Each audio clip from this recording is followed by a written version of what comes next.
안녕하십니까.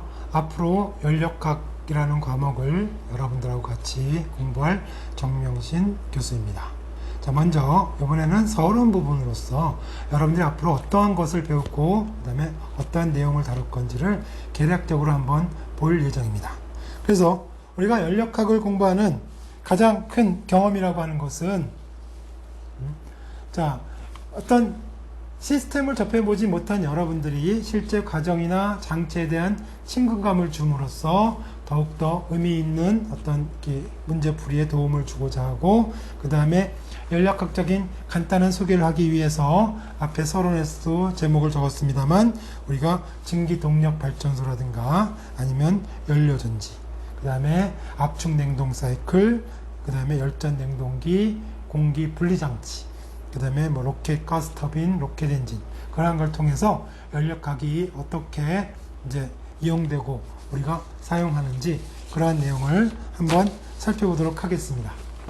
예, 연력학 그러면 제일 먼저 우리가 생각할 수 있는 것이 단순 증기 동력 발전소입니다.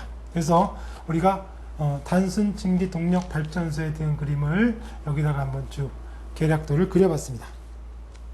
자, 제일 중요한 것은 증기 동력이니까 증기를 만들어야 됩니다. 그래서 먼저 보시게 되면 자, 이 부분 기름음과 그 다음에 차콜을 통해서, 그러니까 석탄이죠. 석탄을 통해서 이제 연소를 시킵니다. 연소를 시키면서 여기에 있는 이제 물을 우리가 증기로 만드는 거죠.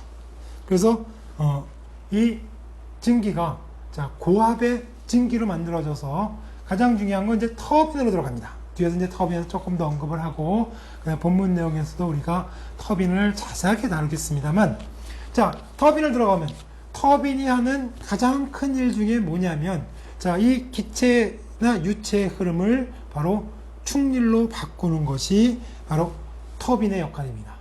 그래서 자, 여기서 만들어진 고온 고압의 수증기가 터빈으로 들어갔을 때 터빈의 어떤 브레드를 계속 충돌에 의해서 회전을 시켜줍니다. 그래서 그 고압 증기의 흐름이 충질로 바뀌어서 이 충질은 제너레이터, 즉 발전기를 통해서 전기를 만들어내게 되죠. 자, 그리고 나서 이제 실제로 끝나는 것이 아니라 우리가 이제 공학적으로 계속 이용을 해야 되기 때문에 거기서 이제 일을 끝낸 그 고압의 증기를 열 교환기를 통해서 다시 물을 끓이기 위한, 그러니까 증기를 만들기 위한 물로 재활용을 합니다. 그러니까 단순히 그냥 물을 쓰고 버리는 것이 아니라 그 물을 계속 순환을 시켜야 되기 때문에, 그래서 열 교환기를 통해서 고온 고압의 증기를 저온의 증기로 바꿔줍니다. 그러면서 온도가 낮아지게 되면 이제 그 증기를 보낼 때 그냥 증기를 보내는 것보다는 물로 바꿔서 펌프로 끌어올려주는 것이 훨씬 더 효율이 좋습니다.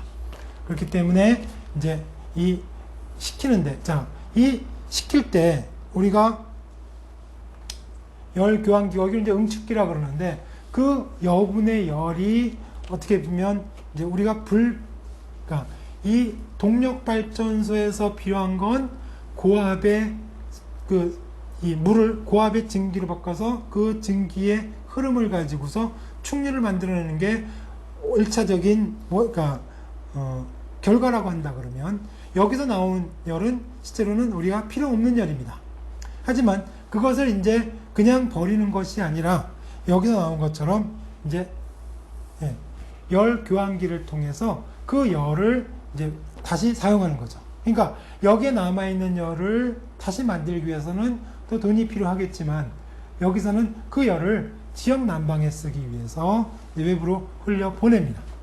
자, 그 다음에 이제 이 다시 응축된 물을 펌프로 해서 우리가 고압 증기를 만들어내기 위한 이 탱크를 끌어올리게 되면 이쪽 사이클은 끝입니다. 자, 하지만 발전소라고 하는 것은 그것만 있는 것이 아니라, 자, 여기서 우리가 연소를 시켰으면 이 연소를 시킨 젤을 뽑아내야 되죠. 그러니까 이 젤을 이제 뽑아서 그 다음에 그 젤 속에는 또 많은 어떤 작은 미세입자들이 있으니까 그 미세입자들을 걸러주고, 그 다음에